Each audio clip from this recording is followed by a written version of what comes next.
Welcome to the 6th episode of In Response. A legacy podcast.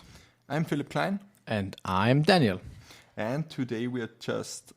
Two of us. Yeah. We are missing our third co-host of our podcast. Yeah, Peter is on vacation in Italy, as far as I know. Yeah, where exactly? Did he told you? No, he don't. I thought he told you. No, I have no clue where. So, But I think he's on vacation with his girlfriend. Yeah. Yeah. He said he's with his better half. And they sent us a really nice picture of some amazing Italian breakfast. With his amazing Italian coffee. Yeah, that's what that's what he sent us. So I think he has a pretty nice time. So I'm a little bit jealous, but that's okay. But we can at least record our episode. Yeah, so of course. And we have to do what we have to do. And at first we are going through our listener questions. Oh yeah. And the first one is from Peter, actually. He sent us a nice question at the very least. What is the question? He asked us, how is a cast different with 2 than 3 guys? And what would you say, Philip? What is different? I think when we are 3 guys. 3 guys, it's a little bit easier to have the transition going. And because there are more people that have ideas and things to say. Yeah, because if somebody doesn't know any further, then the other one jumps in, and so it's a little bit different. It's a little bit harder, especially but we don't know yet because it's basically 2 minutes from the starting of the record so far. That's true. But we're actually trying to start the recording. I think for about now an hour. But I had 1 beer more than usual, so okay. Yeah. Now I am at 1, like every other, like every podcast. Every podcast, because I have to drive, so of course, nothing more for me. That was the question from Peter. Peter, nice vacation. Yeah. At the time this Props episode to Peter airs, and have a nice vacation. Yeah, at the time this episode airs or is released, I think he's back again in Austria, so he won't hear this. Oh, so we can finally talk something mean about Peter. Yeah. What do we have to say? Now it's the time. Oh my God. I won't say anything now. No. Peter's a great guy. Okay. So change the topic. The next question is from Christian. That's a little bit a huge question. He also said it was a heavy question. So he asked us, how do we see the future of paper magic? The future of paper magic. Wow. So my thoughts about this topic is that since magic is originally a paper-based product or paper-based game, that I don't think that paper magic will ever go away. I think it would be a disaster for the company because basically that's the main product. I mean, I get that the focus of many different games, if we look at Magic Arena, of course, and there are lots of different other card games that are online based. The trend is basically here that you shift your focus more and more towards online based gaming. But I think the main product of Magic is still paper based. What I think is a good example or comparison to this, I think many people have a fear that paper Magic will go away and it will maybe be replaced by, let's say, Magic Arena or Magic Online, yeah. Yeah, for example. I don't think this is the case, or I don't think that is necessarily the case, because if you think about general gaming, in the last couple of years we had a huge upswing of, let's say, pen and paper based role-play games, and this is not a trend that you would expect or would assume, let's say, 5 or 10 years ago. I think maybe people would more see it like that role-play gaming or gaming in general would be completely online based and no social interaction at all, let's say. I totally agree here. Yeah. Because I also think that the biggest draw to Magic is always, or to tabletop games in general, is always the social interaction.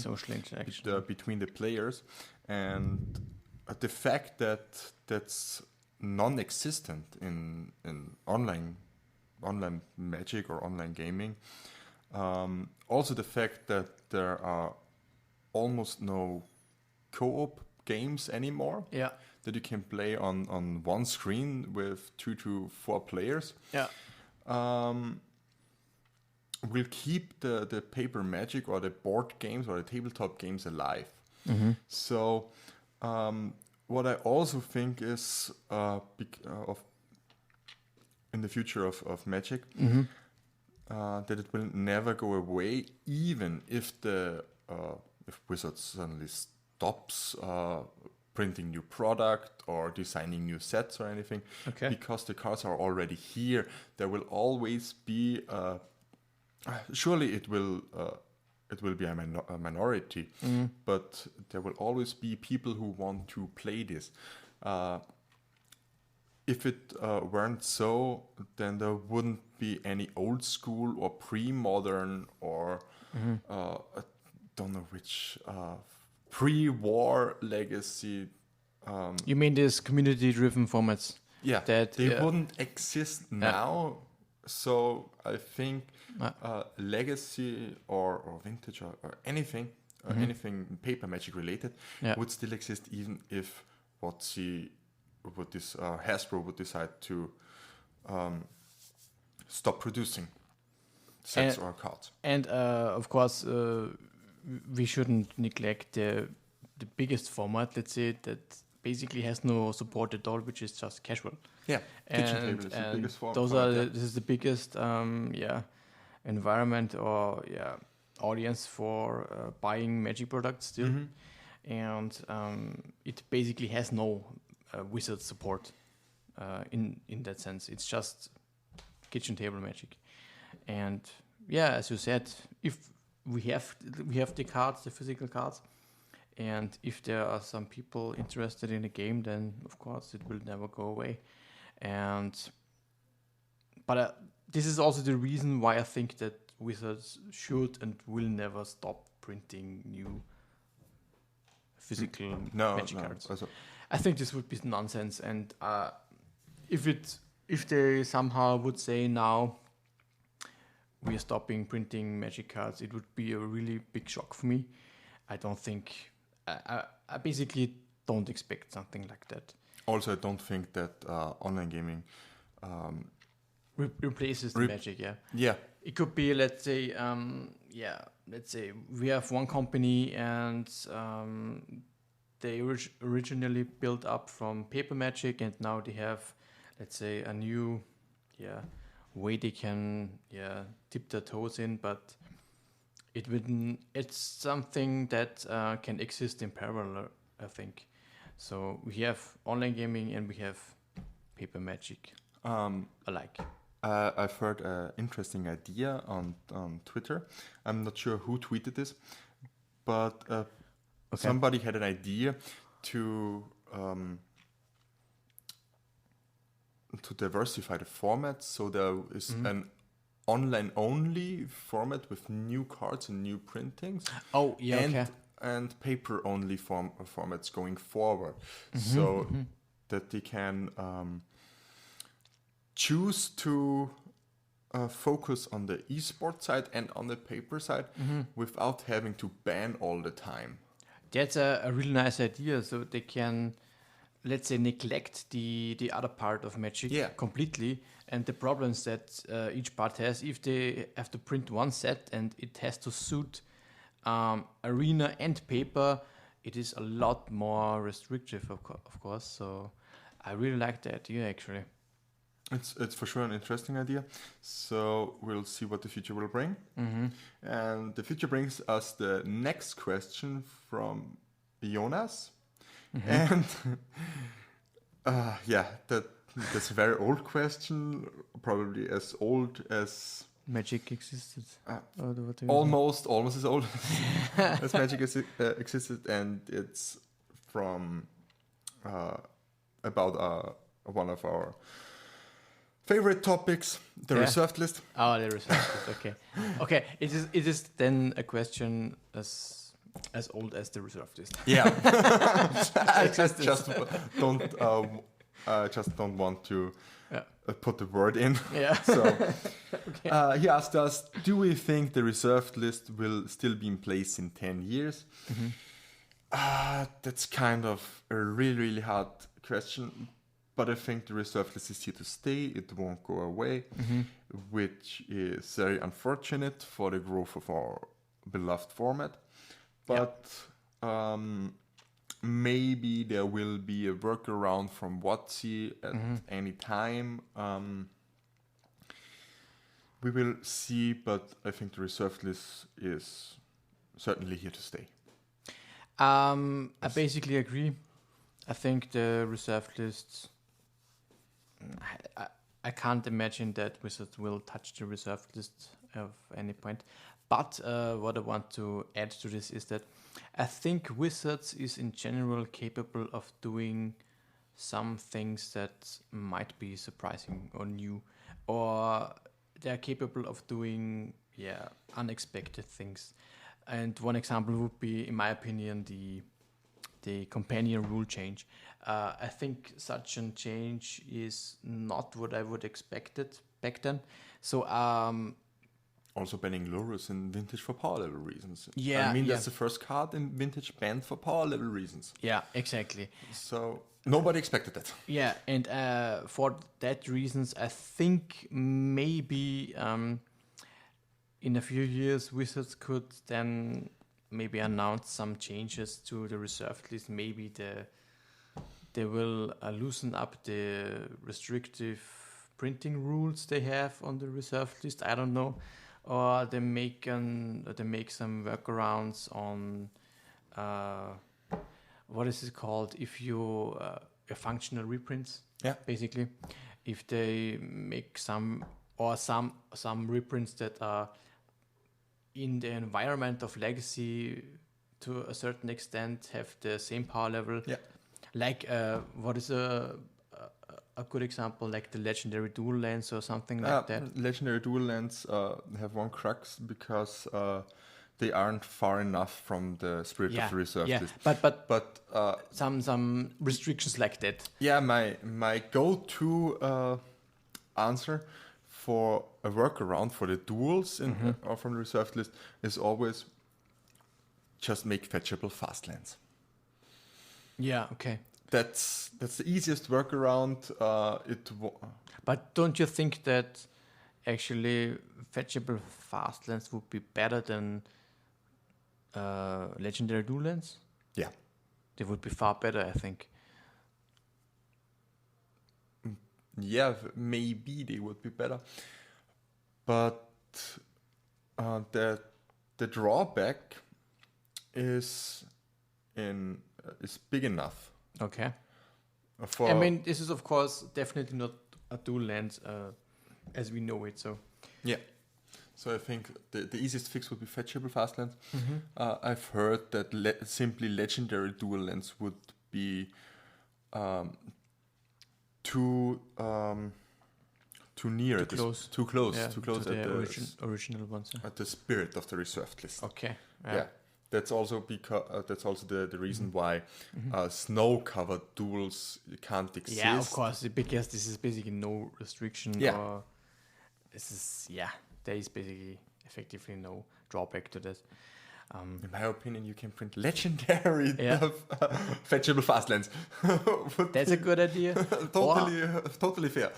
Do you remember this? I don't know if it was a rumor or if it will be, let's say, a mechanic that will be printed in some future set.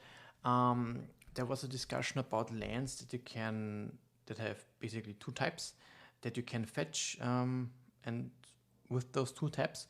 But as soon as they enter the battlefield, you have to choose which side they are entering the battlefield. And let's say we have a swamp and an island combined. One, let's say flip lands, or I don't know how you would call them. Double-sided, yeah. Double-sided, yeah. Why not? So as soon as you put them into play, you decide which side they are on the battlefield. I think they should be non-basic also. Or maybe they can even be basic, I don't know. But of course, you can fetch both. So you can fetch, let's say, an island and a swamp. But as soon as they enter the battlefield, you only have the island or the swamp for the rest of the game, as long as the land remains on the battlefield. I think this would be... it's a very interesting idea for sure. Yeah. And it's definitely not in the same power level as duels. Yeah. They are far enough from the reserved list. They could work. And I think there's also a big drawback, even if they are basic. It's a big drawback. Even if they are basics, which mean they would be wasteland proof, for example. But if you think about days or other, basically it's, days is a good example, I think. If you want to fetch a swamp or need black mana, you don't have the land to daze it back to your hand. Okay. Because it's not an island. It's just a swamp, for example. So it's only both types in all zones except on the battlefield? Yeah. Okay. At least that's what I had the understanding of. Or I don't even know if this is a real thing or not. And of course, those little minor differences could change things up a little bit. But I think this is a nice idea. Yeah, I like it also. I think we would just need something between the power level of duels and shocklands. Yeah. To work in Legacy. Do you think that maybe a shockland could? Yeah, maybe this is too simple. But let's say a shockland that enters the battlefield untapped if you take just 1 damage instead of 2. Let's say then, how would you call it? Dartlands. Dartlands. Because of lava dart.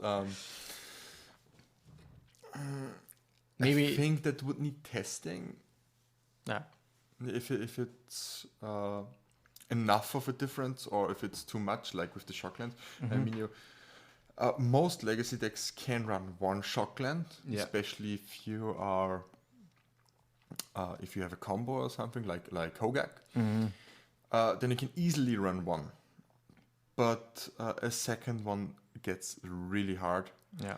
And I won't recommend anyone who wants to play Legacy and doesn't want to play Death Shadow to play more than 1 shockland. Yeah.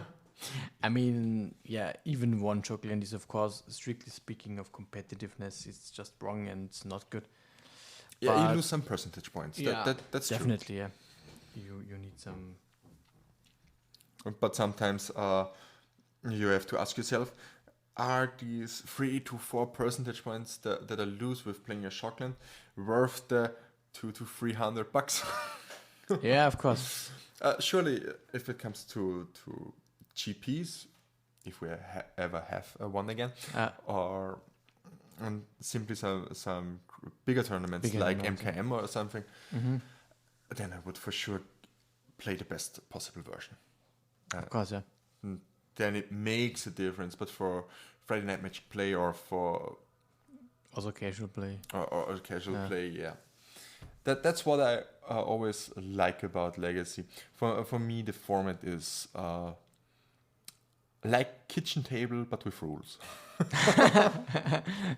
With acceptable rules that everyone can.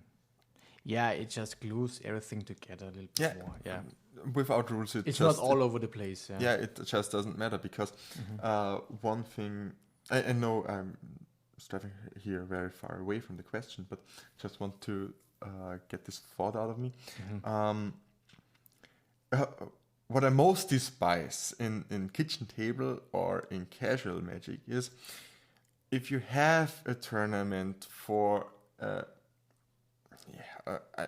even for no buy-in, yeah. And you play with your fun deck, and it's all fun and games, and then suddenly somebody comes and goes, turn 1, land, Sol Ring, Petal, Tinker, Blightsteel Colossus. Yeah. I had this happen to me, and really, that's not casual. That's not casual. No. Yeah, I know what you mean, yeah. You have to have some rules, because otherwise there will always be one guy who will just completely the power discrepancies are too big. Yeah. You need a rule set. Yeah. And that's what Legacy is. Casual with rules. Yeah. And Legacy is also, let's say, it has the best price to value. How do you say this? Describe it. Yeah, I mean, you get the most for what you pay, basically. Yeah. I mean, it is a you also get the most fun out of it. Yeah, exactly. Yeah, it is. Of course, it is a high pay-in, but it is the biggest pool and of cards. I mean, Vintage has a little bit more cards, but they're so vastly expensive that their player base is basically non-existent, unfortunately. And Vintage also has the problem, what I don't like, it's like with Commander or EDH, that there are so many restricted cards. Yeah. And one-offs, and then it's, oh yeah, you drew your one-off and you win. That's for me, that's also not really fun or skill intensive to simply top deck your one-off. Yeah, that is basically the best card. Yeah, that's what I don't like in Vintage, and also not in Commander. So Legacy is always will be forever my go-to format. Yeah, it's quite nice. Also for the reason that what I think is also great about Legacy is, of course, the fact that it doesn't change that often, in the sense that we don't have bannings all that much. I know bannings are kind of exciting because we have new metas then, and if we have a format where we have a clearly best deck like we had now in the Death Ray Shaman era, I don't know, Top Miracles. Top Miracles. I know this is some people get frustrated, but this is still a format you can buy your deck and you can play it, and that's for years. If we compare that to a non-rotating format like Pioneer now, for a guy like me, this is so uninteresting, and especially with the new bannings now. Yeah. But I mean, the bannings now are quite good. I really like the way they solved it, because we haven't had the... I mean, I don't play Pioneer, but if I see it from a Legacy side, if it would have hit something in Legacy, then I certainly would have liked the way they solved it now. Yeah. And not in the way they had solved it in the past, because when they say next week is a banned and restricted announcement and something gets banned in Legacy, and you're sitting here with a deck and wondering, shall I play? Does it make sense for this week, or is it better just to wait? Wait, and have a dirty week without any sense in playing? That's not for me. I like it more the way they did it now. I think both ways have its flaws. I'm not really sure how to address these, but it's... You mean just announcing the ban immediately. Basically the ban now they made in Pioneer, Standard, and Historic Brawl, I think. Yeah. They announced it and they are effective on the same day. Yeah, that's fine for me. I think this is a good idea. Yeah, it's also fine for me. No. I actually really like the way they did it in the past times, like where they had, I think, every 3 months a ban and restricted announcement. And oftentimes you had no changes to any format. Yeah, I think that was great. Yeah, I mean, that's fine also for me, of course. But the problem is you're not that flexible if you have distinct time periods where you have the announcements. If you have a critical moment in between 2 announcements, you can't interfere. Or if you interfere, you're deviating from the normal schedule. So I'm not sure if this is the correct term. I think they should always monitor the metagame, and if something has to be banned, then they should do it right away. Yeah, and I really like the way they did it with the ban and restricted announcement from Modern, where they said Astrolabe is on the Legacy watch list. I think a public viewable watch list from problematic cards would be great. That's also a nice idea, especially for new players entering new formats. Yeah. And that's what I wanted to say with Pioneer, for example. It almost feels like, I don't know, Standard 2.0. It is basically you have... You're buying a new deck, you're excited to play a non-rotating format, and in a few months later, something gets banned. Then you have to buy a completely new deck, like in Standard. And I think this is just... I don't know, this is just crazy.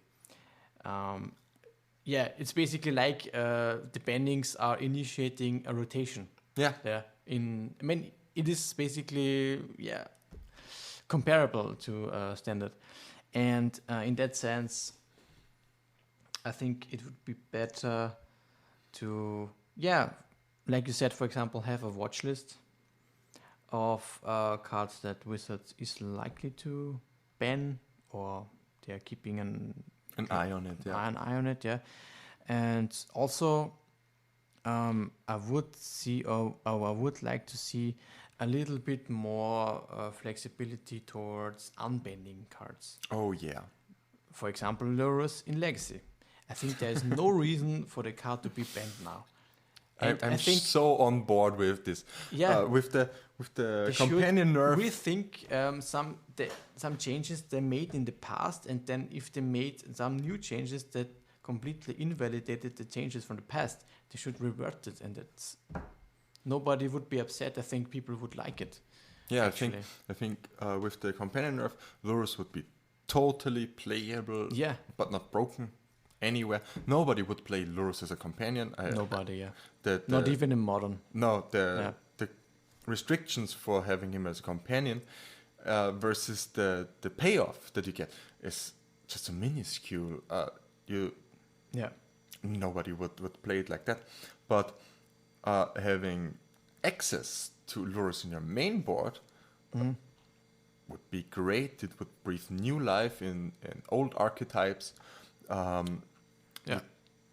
mean, like that guy Ale. That guy Ale with Lurrus would be probably not good, but it would certainly be at least semi-viable. Yeah. You can play it, you win maybe an FNM with it. It's a value card, yeah. But like the way it is now with that guy Ale is you just get stomped. Yeah. Either by combo or by Oko. Oko Uro nonsense. And I think with Lurrus and with replaying Misha's Ball, replaying Dark Confidant and GT or something, you can just get so much value and you don't get totally outvalued by other things. Yeah. You can be on par with different power levels of other decks. Yeah, I totally agree. I think, in my opinion, but of course this may not reflect the ideas of Wizards, I think the best or the focus of a ban list should be that it is as short as possible and as big as necessary. I think this is basically the approach that they should make. That means banning every card that needs to be banned and unbanning cards that just are banned for, I don't know, past reasons. Yeah, even if they don't contribute to the format now. Yeah, like I doesn't think matter. with Mind Twist. Mind Twist should be unbanned, even if it doesn't bring anything to the format as it is right now. Yeah. Because nobody would play Mind Twist in a fair way, but who cares? Yeah, actually, it would be not a really strong deck. No, I don't think.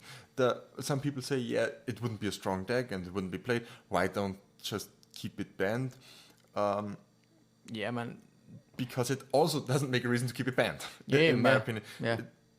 If we have the mantra of keeping it as short as possible and as big as necessary, then there are certainly things on the ban list that should come off. And I think if some cards on the ban list would enable, I don't know, tier 3, tier 2 decks to exist, I think this is a great thing because there are actively people who are actually actively only playing tier 2, tier 3 decks. Maybe because it's more fun, or maybe they want to explore new, I don't know, deck building ideas or strategies, or if it's just, let's say, to be safe from bannings. If you only play a tier 2 deck, you are basically safe for, let's say, being banned out of the format. Like if you would now play Rag Delver, maybe, or Snowco, since Astrolab is a big discussion, maybe there's a big, let's say, risk that you will be banned out of the legacy format. And that's the reason why I think, the ban list should be as short as possible to make these builds possible in the first place. Yeah. Yeah, and I think we are on a good way to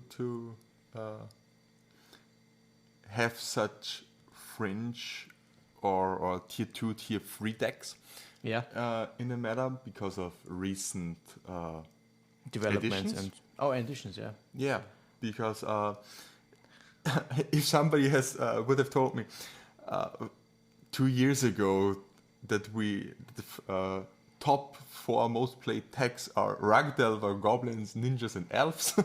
Yeah, that would be really crazy. I mean, Ragdelver, of course, I think we could all get behind all that because Ragdelver was at the top in the past, of course. And I think there was this era with Mongoose and Stifle. Yeah, for sure. This is for Canadian Trash, yeah.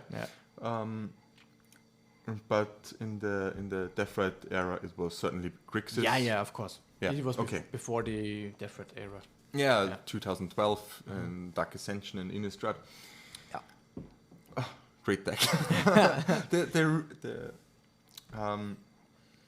The real Canadian threshold doesn't exist anymore. Nah, but that was a great deck. That was really cool. It was pure tempo. Yeah. That was really balancing on Razor's edge to navigate the matchup, and that was real skill. This was so cool. A really, really cool deck. But we have goblins, elves, and ninjas, of course. So, with this set, I think you said you are playing ninjas this Friday Night Magic. Yeah. Am I correct? I have plans to do so. I think this is a really nice. It is kind of a hybrid deck between a tempo deck, of course, and a grind machine. Actually, okay. It is incredibly. It has put up some really good numbers. Yeah, I mean there are some. On paper, it does look bad. Honestly, we have some cards like Ornithopter, Changeling, Outcast. Those are cards that don't seem legacy playable at all. They are just bad cards. I mean, what impact has a Miser 1/1 or a 0/2 flyer? I mean, it can block Delver. Okay, wow, amazing. But you just gained 3 life. Yeah, it's almost that healing self is legacy playable. but they are basically unblockable. Of course, flying is not really unblockable in legacy, but it is close to unblockable against all creature-based decks. Changeling Outcast is unblockable, and the ninjutsu mechanic is actually pretty strong for legacy, since you can't really interact with it. Yeah, it is. It's an activated ability, I think. Huh? Yeah. As soon as you have an unblocked attacker, you can use your ability, directly get in your creature. I mean, of course, after ninjutsu, they can still cast a removal spell before damage. Since if we have a look at Yuriko, for example, or the Ingenious Infiltrator, they only trigger if they really deal combat damage. However, if they do, the value is just incredible. Yuriko deals damage equal to the top card of your library? The CMC, I think? Yeah, you reveal your top card of your library and put it in your hand, and your opponent loses life equal to the CMC of the card. Think about Force of Will, of course. That's a lot, yeah. Quite a big. And of course, what you don't have to... what you don't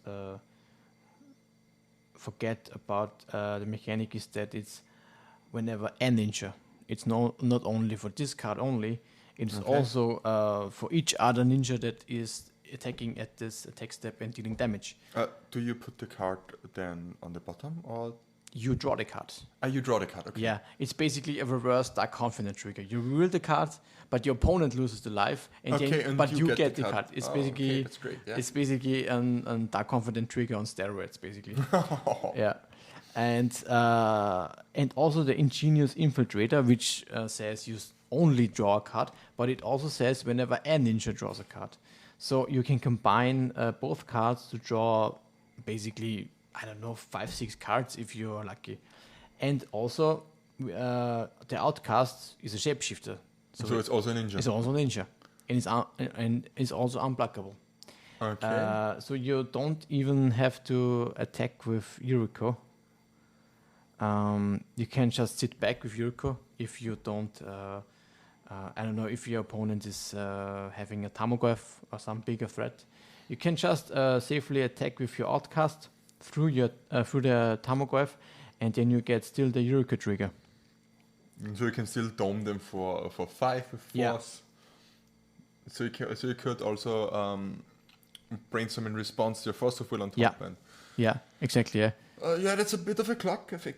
Yeah, it's a clock. It's grinding. It's value. It's just amazing, and all that combined with a great suite of interaction. We have black for Fatal Push, Thoughtseize, Days, of course, Force of Will, and the card that basically, had the biggest attention for me was Retrofitter's Foundry. I think, at first glance, the card does seem also quite bad. However, what is really strong about the card is that you can play it for 1 mana, you can tap it and sacrifice a Thopter to create the 4/4. What does it say? A construct token. Okay, so you get on turn 1 4/4 construct. So combine it with Ornithopter, of course, or also, of course, the Changeling Outcast, which also counts as a Thopter. So you can, so even if you are flooded with Ornithopters or Changeling Outcast, you can cash them in for big constructs. Big constructs, and this is also quite amazing, I think. Of course, this is a value machine on its own. You can create server tokens and turn them into Thopters, and then also create new construct tokens on its own. But of course, it is a little bit slow. All that combined with a stable mana base, you have 6 basics, so Wasteland is no problem. This is a really nice shell. Only 2 Underground Sea. Okay. Yeah, Also, let's say relatively cheap for a legacy mana base. The question is, though, what is, let's say, the best build to have this shell? I know you surely want your Ornithopters, your Changeling Outcasts, your Yurikos, and your... So you're pretty much locked in Demia or in blue-black? Yeah, that's fixed, yeah. But you can twist the numbers, I think. There are some lists which are playing 3 Yurikos. There are a lot that play 4. Same is true for the Retrofitter Foundry. Then there are also some lists who are splashing green for Oko. Yeah, which would sure. Of course, yeah. Oh, of course, for Oko and for Uro. No, not for Uro. Okay, not for Uro. At least not what I've seen. Wait for it. Yeah, wait for it, maybe. But yeah, I mean, Uro would be a little bit hard to escape with the 4 mana, I think, because it's still, let's say, low to the ground deck list with 3 lands being your, let's say, more or less maximum in play. But yeah, this bug version is a little bit less tempo oriented and a little bit more value oriented. Of course, by having Oko, a little bit of a higher mana curve, Brazen Borrower as another possible tool, and also Abrupt Decay. And Abrupt Decay, yeah, phenomenal removal, of course, in Legacy.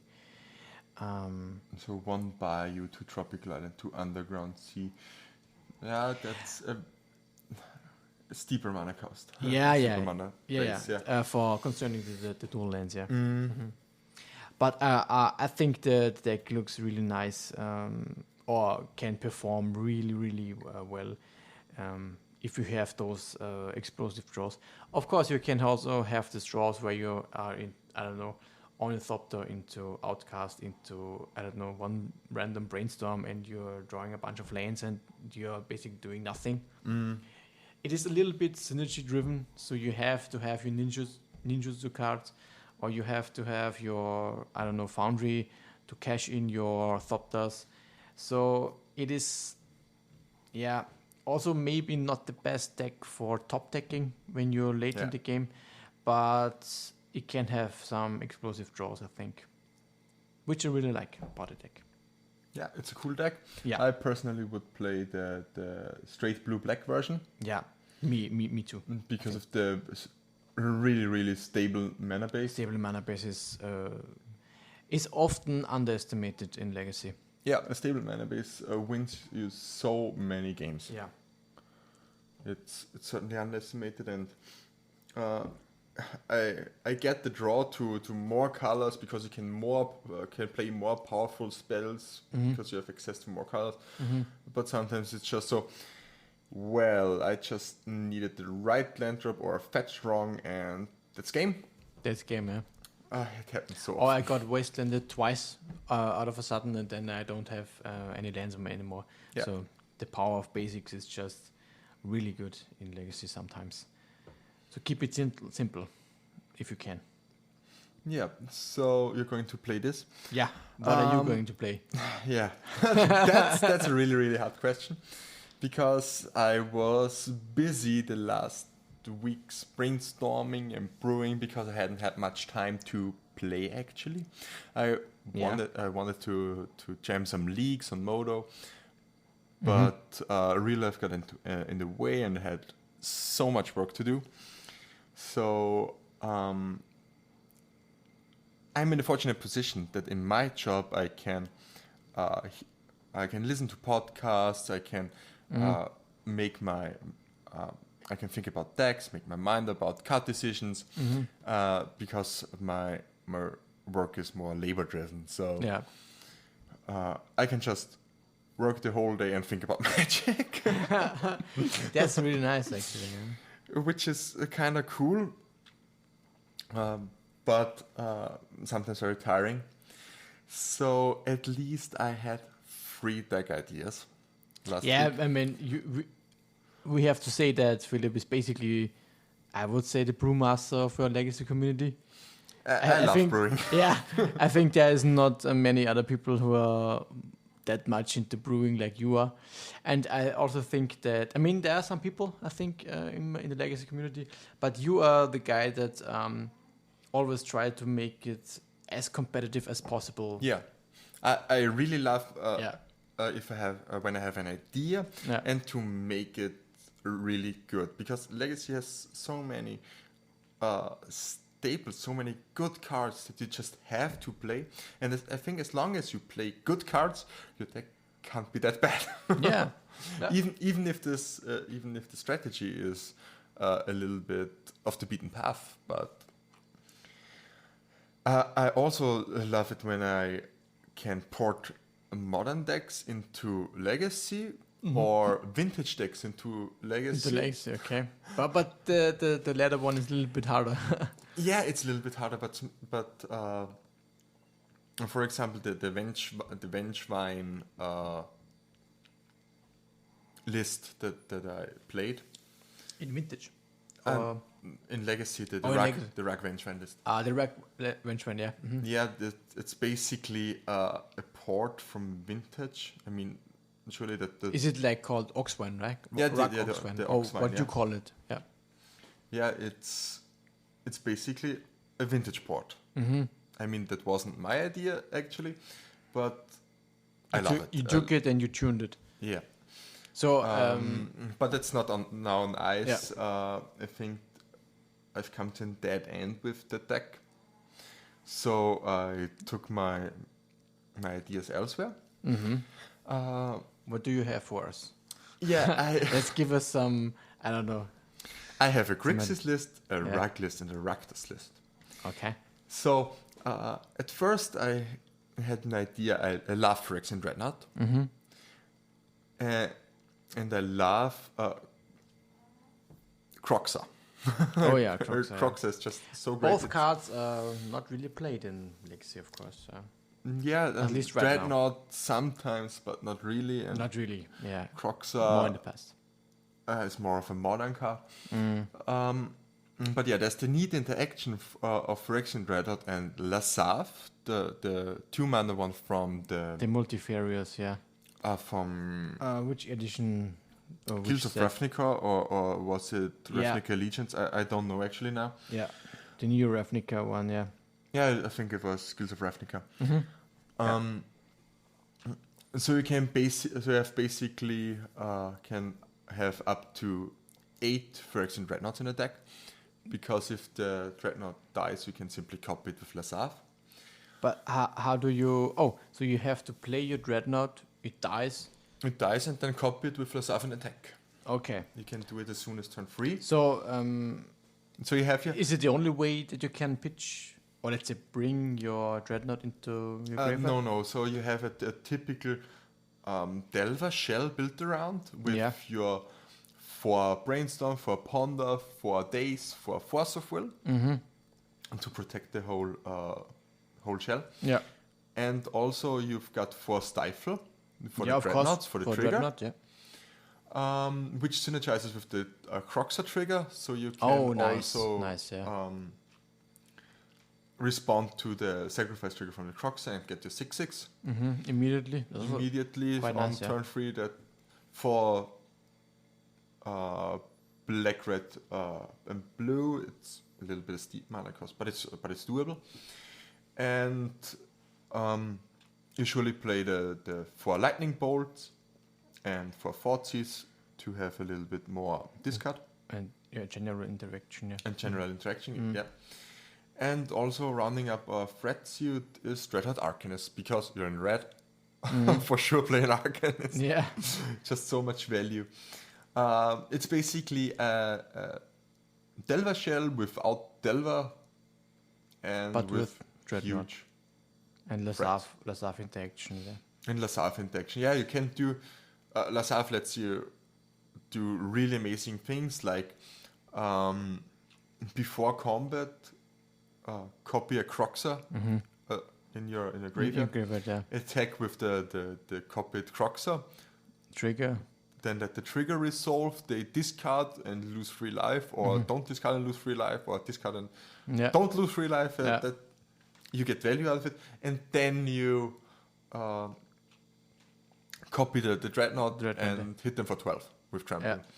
Even all in one attack step. Yeah. All in one attack step, or just something like you have a Dreadnought and an Entomb, a Dreadhorde Arcanist in your graveyard, and you can copy the Arcanist, attack, flashback a Ponder, find an Entomb, play the Entomb, get your Dreadnought into your graveyard, copy your Dreadnought, hit for 12. Yeah. And you have just so many shenanigans that you can do. It's all packed in this tight Delver shell, and but of course without Delver. Without Delver, yeah. We should mention that. Actually, the list is untested. I played something like that during the Lurus era. Did you also play Lurus in this deck? Yeah, as a companion, yeah. Also now? No, okay. It's banned, so of course. I would. If sorry, you were modern. I mix it up with modern, yeah. Yeah, and that's actually we put the list in the show notes. Of course, yeah. You can look at them when the episode is released. One thing I like to talk about this, to say about the sideboard, the off-the-wall Eidolon of the Great Ravel in the sideboard. An Eidolon, yeah. Yeah, mean, even if you're a pretty heavily spell-based deck yourself. Yeah. Which is amazing, actually, yeah. It looks kind of odd at first glance, but if you think of it, you put the first item often gets countered or gets killed or removed, and the thing is, you just copy it with Lazav during their turn. During their turn, and then just copy something else in your turn and play spells. So only they get the damage. So that's what I call this deck. Actually, since I'm just having a look at the list. Does it also work with Plague Engineer? No, Plague Engineer does not, right? Doesn't work with Plague Engineer because it needs to enter. That's the only thing. But this would be also nice. Yeah, it would be great. But then also you could use a true name, but true name also needs to enter, so you don't get the hexproof. Okay, yeah. Actually, Troxa and Arcanist and Dreadnought are the three, I think, best targets I found in this in these colors. In these colors, yeah. The only thing I can imagine would be a bug version with Uro instead of Croxa. But then it would certainly be more mid-range. More mid-range, yeah. So basically a higher, steeper mana curve and... Yeah, without lightning bolts, with fatal push, Uro, Oko. But I think it could also work. Could also work, yeah. Yeah, I call this deck Grixis Croxanaut. It's untested, so take everything as I have with a grain of salt. It's just an idea. It's just a draft, the first draft, that I maybe bring to FNM on Friday. We'll keep you updated how the FNM goes then. Yeah. But just a question, will you play this on Friday? Or this is a deck that you basically have on your mind but not really testing? No, probably. I'm fairly sure I play this or the next one. Okay, yeah. So you're not really decided, but... Yeah, I'm pretty sure. Yeah, let's talk about the next deck then, yeah? That you're the next is Timor deck. So it's Rug, so a red, green, and blue. It's also, again, tightly packed in a Delver shell. Yeah. Which is just so easy. You just take Delver, Rug Delver. Brainstorm Ponder for the full days. And that's always the same. Yeah. Also, you have the 2 Oko. Or we could also add Lightning Bolt, I think, yeah. Yeah, Lightning Bolt. For the Delver shell. For the Delver shell, yeah. It's always the same. But this deck is also, again, Delverless. So we have a Delver shell without Delver. And this time I've seen that Delver always, or the meta in itself, tries to get tall. Mm-hmm. And there's almost nothing that goes wide at the moment. There's no Grixis Delver with Pyromancer, or not even Monastery Mentor is widely played. So you, the only thing that gets really wide is probably Elves. Not even Goblins gets that wide because they get Muxus. Muxen, yeah. Which gets really tall. You have a 12 Muxus or something. And I tried to make something new work with a new card from the core set, Magic 21. And that's hard to pronounce. Yeah. It's Yorrael Monvuli Recluse. For those who don't know, it's a legendary creature, human druid, for 1 and a green. It's a 1/2, and whenever you draw your second card each turn, create the 2/2 green cat creature token. And for 6 mana, until end of turn, creatures you control have base power and toughness XX, where X is the number of cards in your hand. So the second ability is more the topping. Yeah. With this card, and I just go through the list so you have a better understanding. We play 4 Dreadhorde Arcanist, 4 Yorrael Monvuli Recluse, 4 Young Pyromancer, 2 Brazen Borer, 1 Clothis, God of Destiny, 2 Oko, Thief of Crowns, 4 Brainstorm, 4 Lightning Bolt, 4 Ponder, 2 Preordain, 4 Daze, 4 Force of Will, and 1 Sylvan Library. So the goal in this deck is basically to flood the board with 2 2s and 1 1s, and flashback spells with Arcanist. So yeah. Basically, you want to create at least 2 power during your turn and during your opponent's turn. Okay, yeah. So you have, so you can go really, really wide with a lot of tokens. Yeah. Sure, it's very susceptible to sweepers. But we try to work around this with Clothis, Sylvan Library, and the Brazen Borer and the Okos. So you have at least some threats that are not really, that are a little bit sweeper proof. Also, if you think about Plague Engineer, which is probably one of the top, let's say, sweepers at the moment in Legacy, it is also not that susceptible to Plague Engineer because you're kind of diversifying your creature types. Even a Plague Engineer on human doesn't kill all that much. Yeah, it kills just Young Pyromancer because Yorrael is 1/2. Is it 1/2? So Yorrael still makes the 2/2 cat. If they put Plague Engineer on cat, you still get your 1/1s and your 1/1 elementals. Yeah. So it's not that bad for -1/-1 effects. Yeah. I don't know how much Dead of Winter is played now. I have seen I'm actually some not sure. snow lists, but it's not really. I think there's not really a staple, but I'm not sure. Yeah, I need to work a little bit on the mana base. And the sideboard actually is also work in progress. Basically, go to.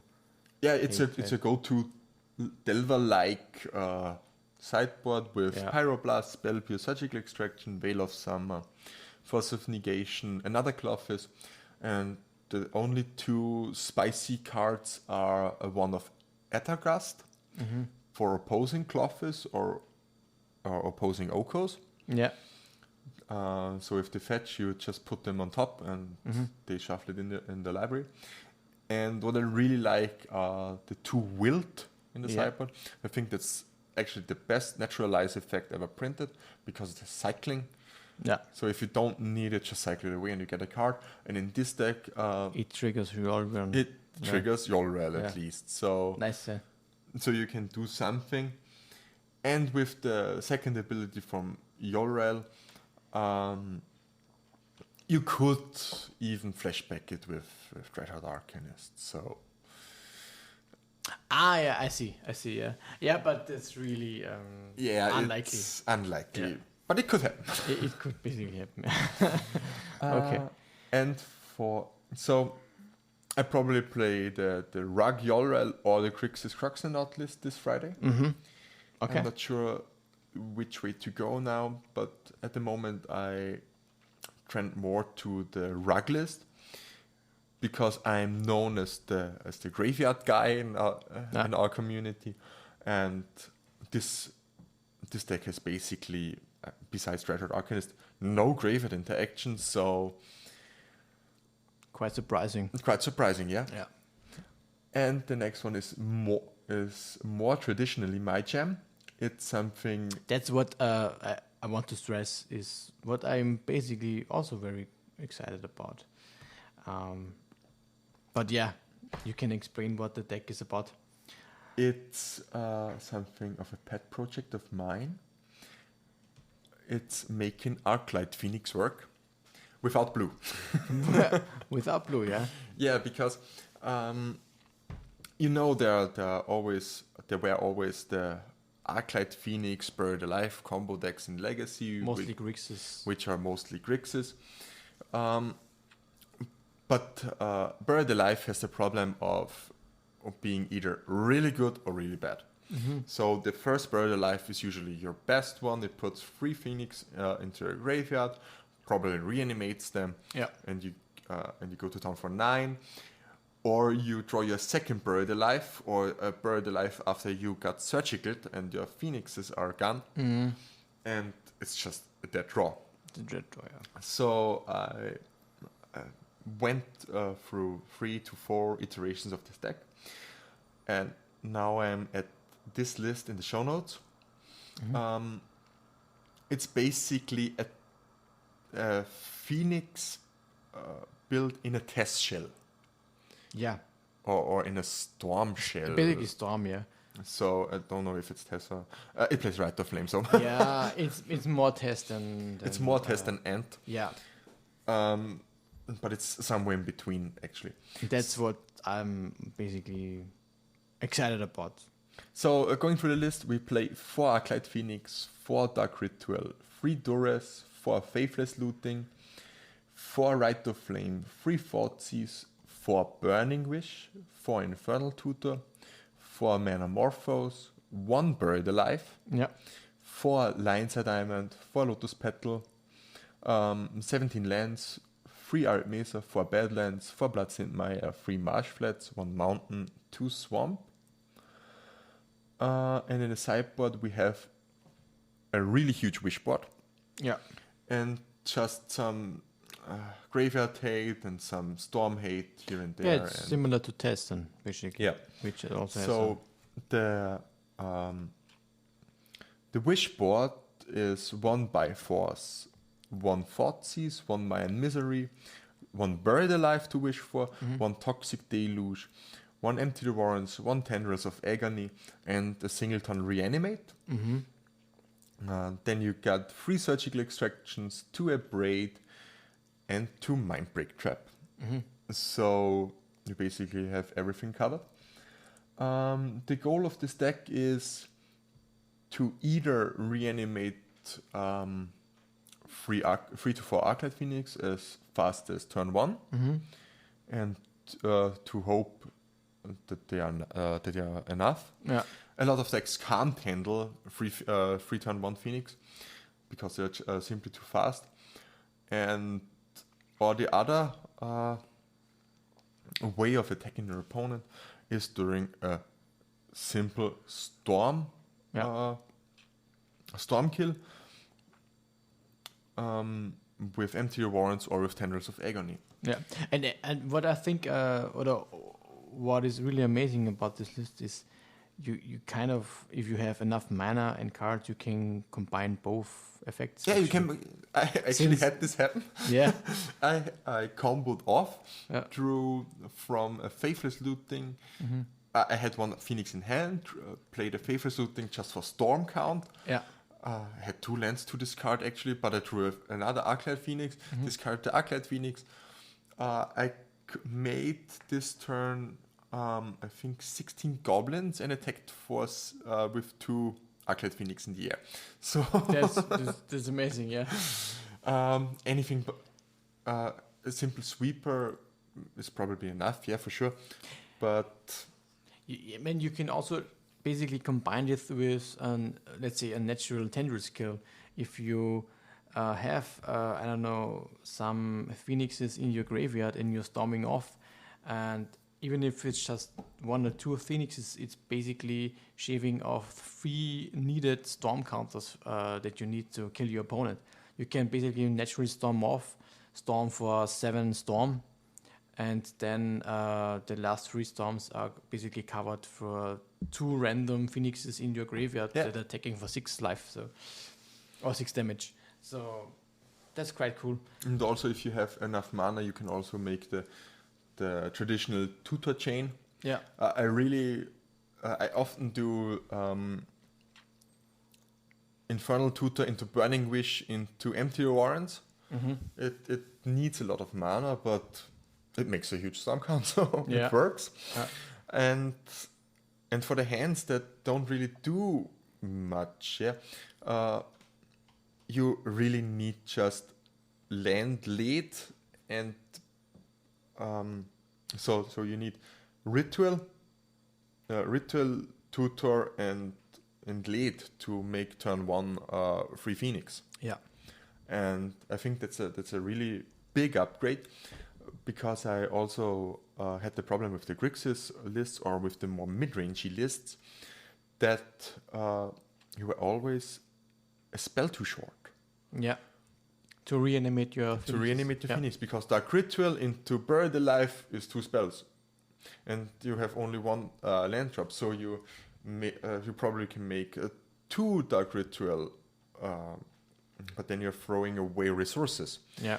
And that's most of the time losing position to be in. So by shaving the Buried Alive to the absolute minimum with 1 main and 1 side, you make room for good cards like 8 tutors, 4 wishes and 4 tutors, and the rest is mana. Yeah. And you still have your, let's say, virtual 5 copies of Buried Alive through Infernal Tutor.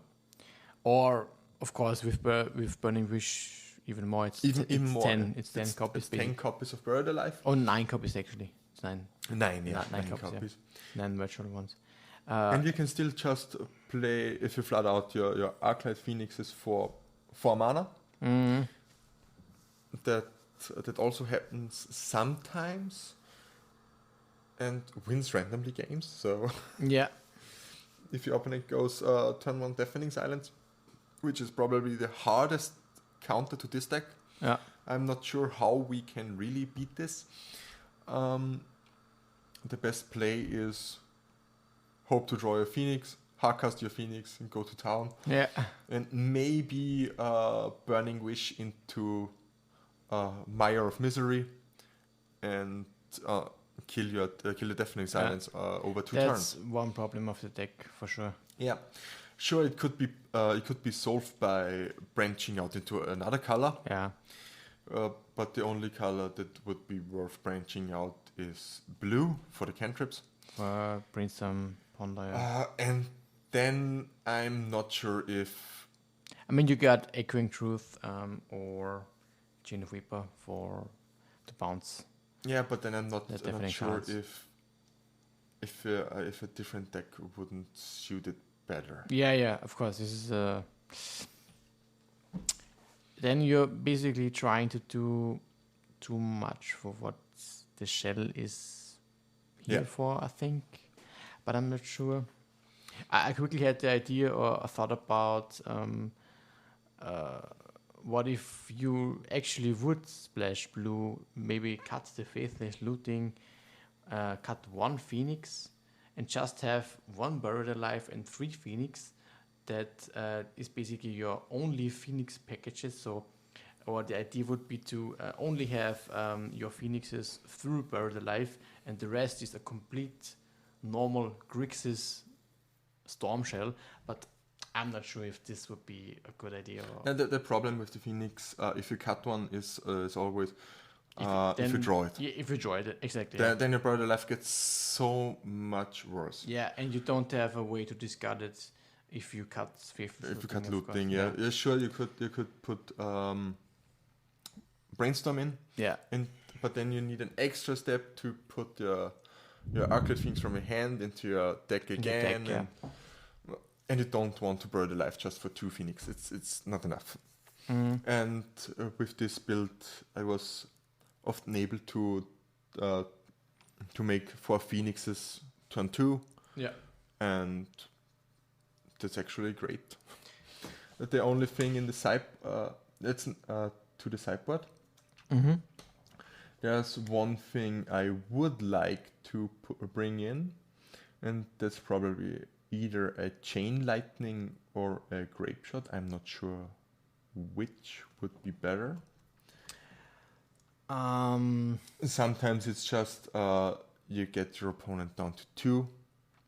Yeah, I think. And then they find the sweeper. I think the question you have to ask yourself is, what is more common that you have, let's say, a problem of, or let's say, are more often the life totals of your opponents just missing out a few couple damage? Then I think chain lightning would be better.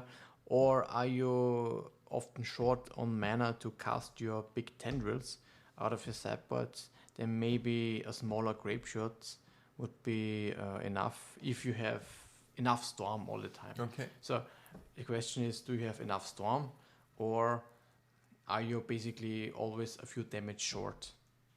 Okay, then it's for sure the chain lightning. Yeah, and depending on what the answer is, then you could add the chain lightning, or so if you have always enough storm, but are lacking a little bit of mana, then maybe grape shot would be a nice option. And if you see yourself that you are missing out 2 or 3 damage in a lot of games, then maybe chain lightning would be a good idea.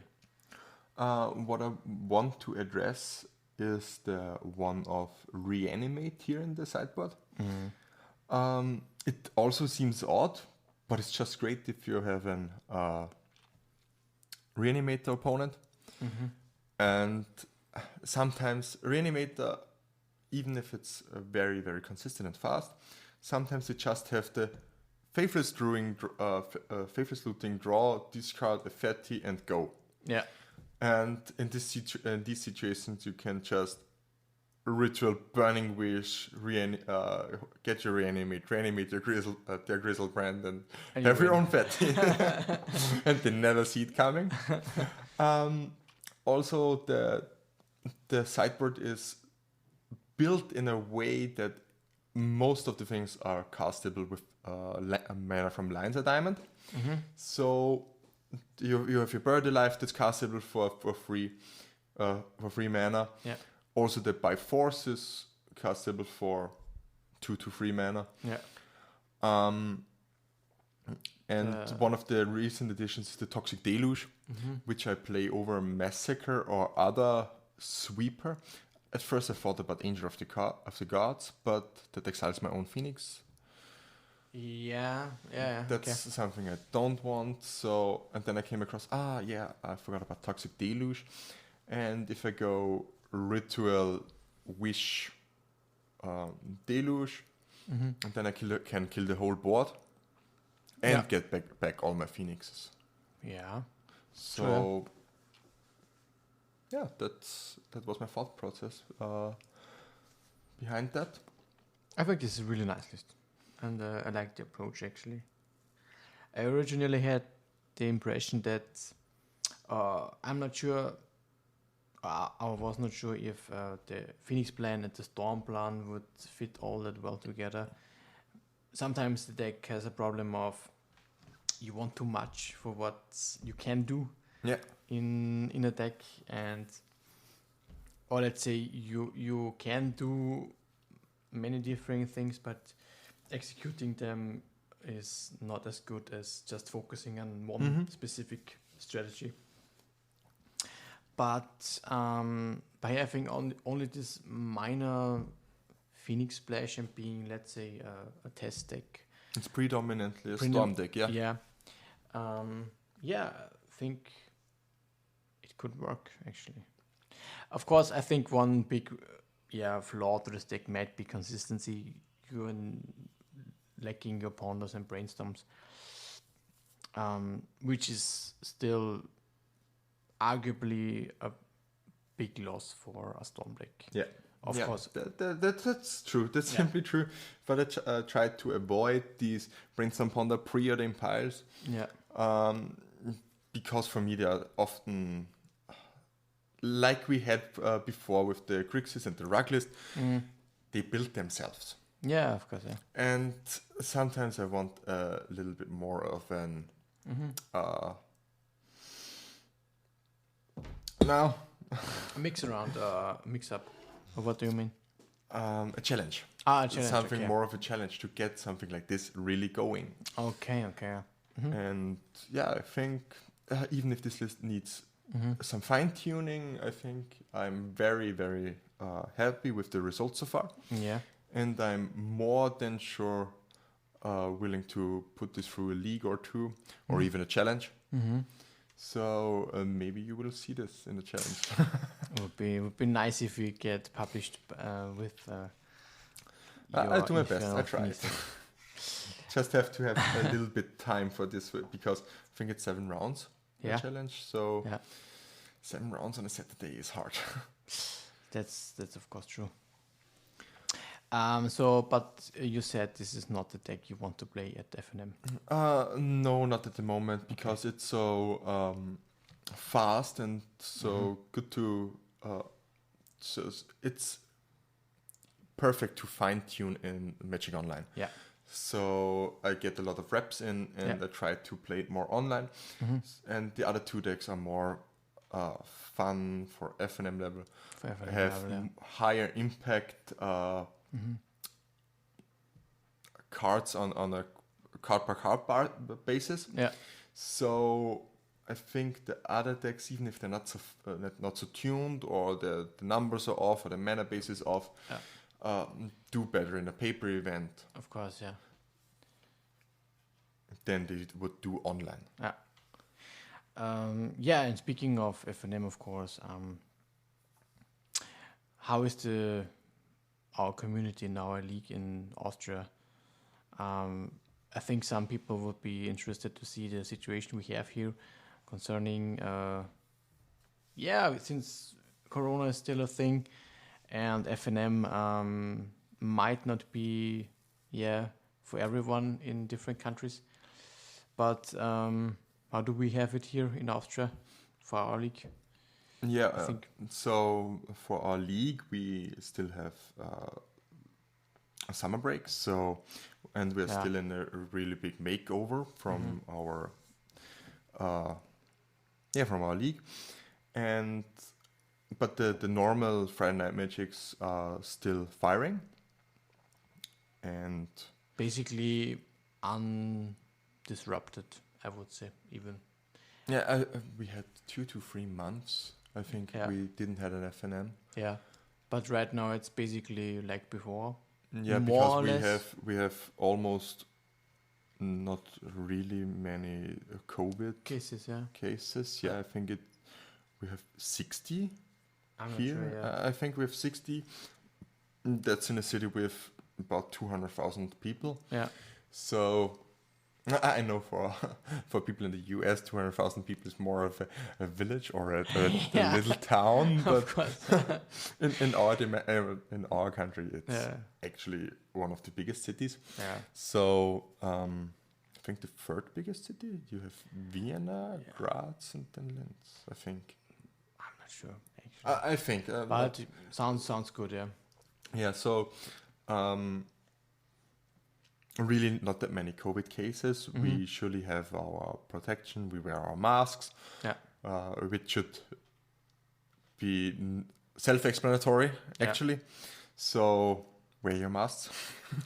Always wear your mask, in your public places. And then maybe you also will be able to play paper as soon as possible, Yeah. So FNMs fire on a weekly basis. We are about 15 to 20 people. Still a good number, I think. Yeah, At least for our community. What was our record actually? Our records were 26. 26 for. But that's for a weekly. So if there are high stakes involved, then I think the most people were about 38 or something at an open. Oh yeah, okay. But it was 2 years ago, so. But I think compared to other communities in Europe or let's say it's our area, it is still pretty impressive that we consistently get our 15 to 20 people at FNM. Out of a pool of 60 people. Yeah. So. And this is what is great about our league. Our community in general. And community, yeah. Because I always like to say that we have the biggest legacy community in Austria, and I think that's right. I think You mean in Europe? In Austria, no. In Europe, not. I mean, yeah. I'm not sure. Do you mean in Linz we have the biggest? Yeah, in Linz we have the biggest. Okay, yeah. Out of all communities in Austria. Yeah, for sure. Okay, for sure. I don't think any other city or any other community has so many different people playing Legacy. I think I would agree. Yeah. And not even in Vienna, which is our capital city. Yeah. And I think they average about 10 people on their weekly Legacy tournament. So we are certainly a little step further ahead. And speaking of that, we have some interesting changes that we might want to share at this point. Yeah, concerning our league. Yeah, as our listeners know, who are with us since the first episode. Yeah, hopefully. Hopefully. We have now we have a legacy league going for about, I think, 3 to 4 years now. Yeah. And last winter we decided we want to be more visible, more international, and we are pretty well known in Austria, but we are not known across the borders of Europe or even in the US. So there will be huge news to come, and you will probably hear a lot more in the next episode. So stay tuned definitely for this. And we have really, really great news and really big plans for the future with our league and with Legacy in Austria. And so we make a little transition now. Yeah. Let's talk about the Double Masters. Yeah, we can briefly talk about this, as a final topic, I would suggest. Yeah, that's our final topic for today. But it's really important now because the set is just bonkers. Yeah, it's a great set. So many reprints. If you need something for Legacy, if you just tip your toe into this format or always wanted to transition from another format, from Commander or Modern into Legacy, certainly now is the time. You get a lot of staples for cheap. You have hopefully cheap, but yeah, they should be very cheap. Cheaper than now. Yeah. So, Daniel, do you have a list which cards you will buy with the? I have some cards. The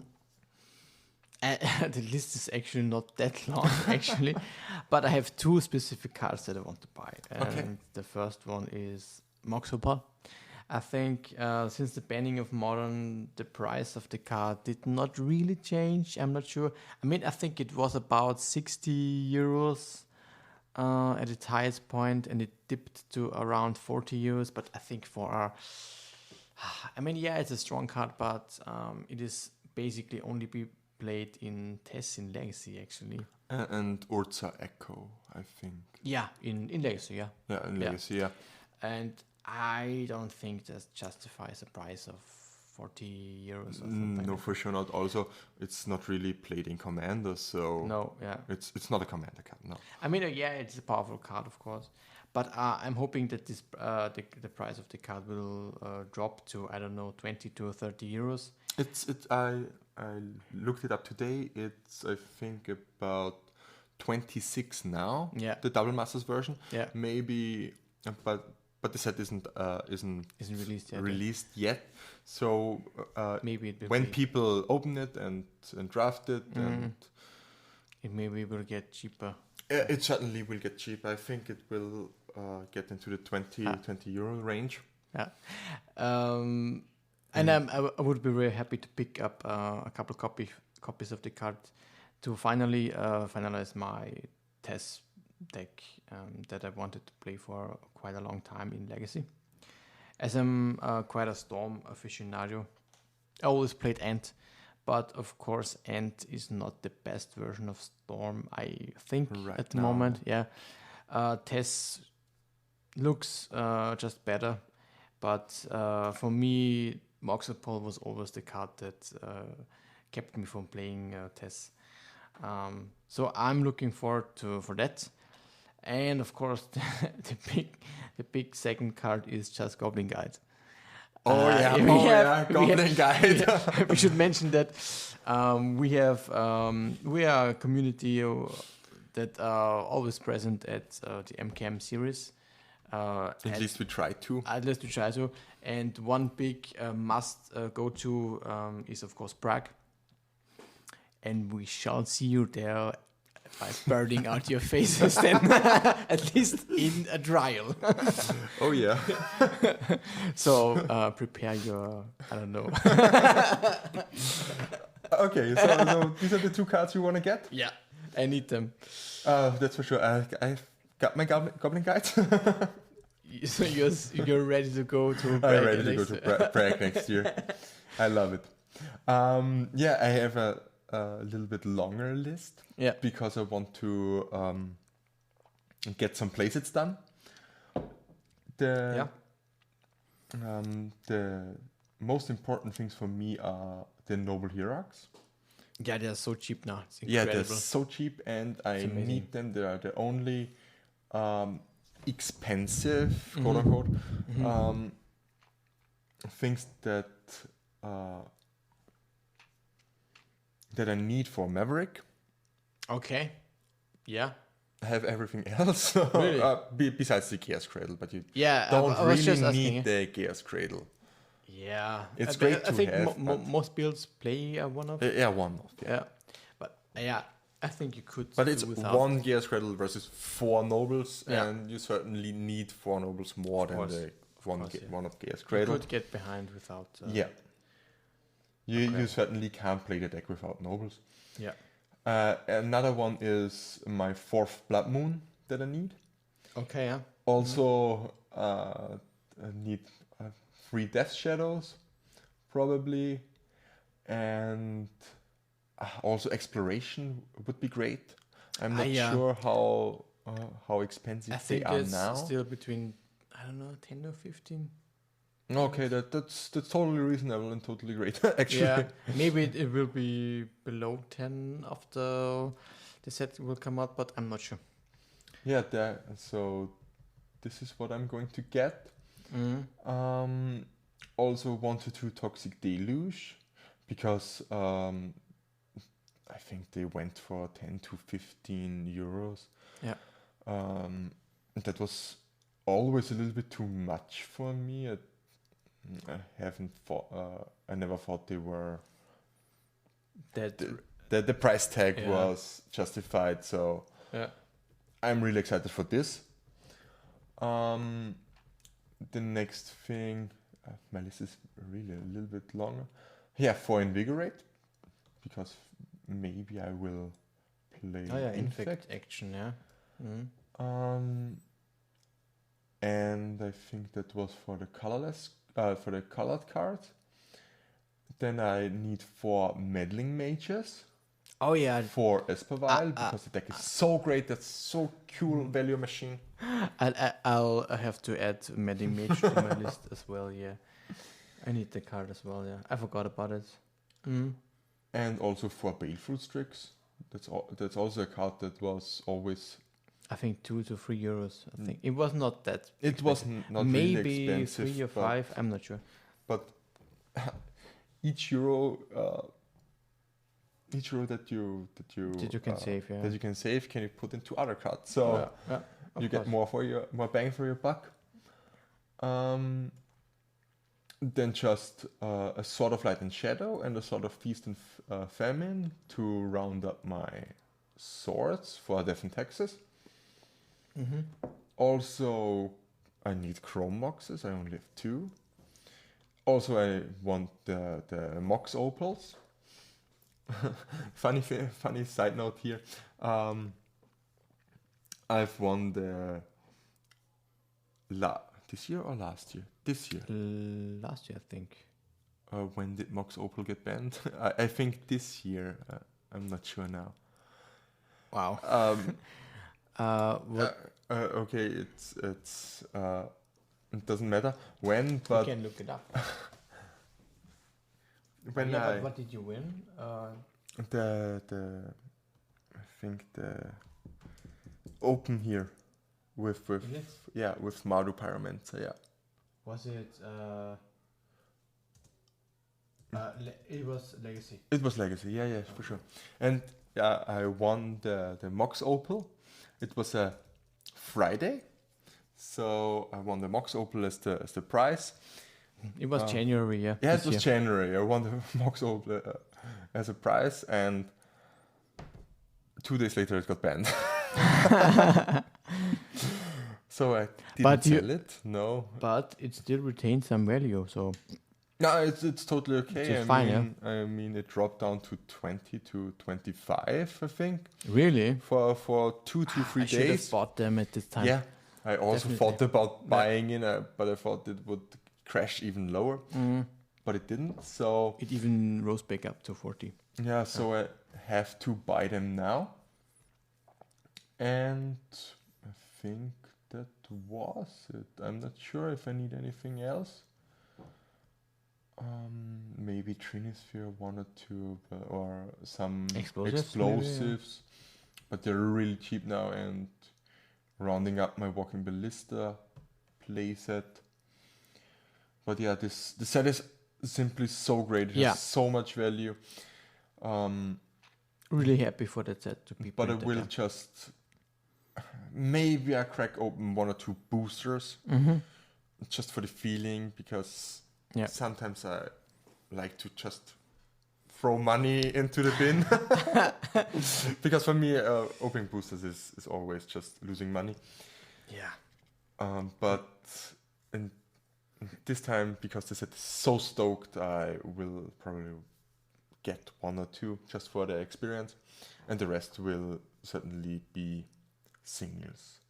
So if you wanna try out Legacy, or want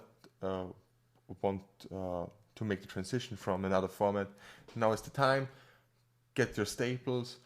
A great start brewing also. Yeah, for sure. Start brewing, and we'll see you next time. Yes. Should we mention how we can find ourselves? Yeah, you can find our show on Twitter mostly. So our Twitter handle is response_legacy. And you can find me on Twitter at PhinekMTG, PHINEKMTG. And Daniel? Yes, you can find me at my website, of course, greatness@dannycost.com, or on Twitter at FlyingDelver.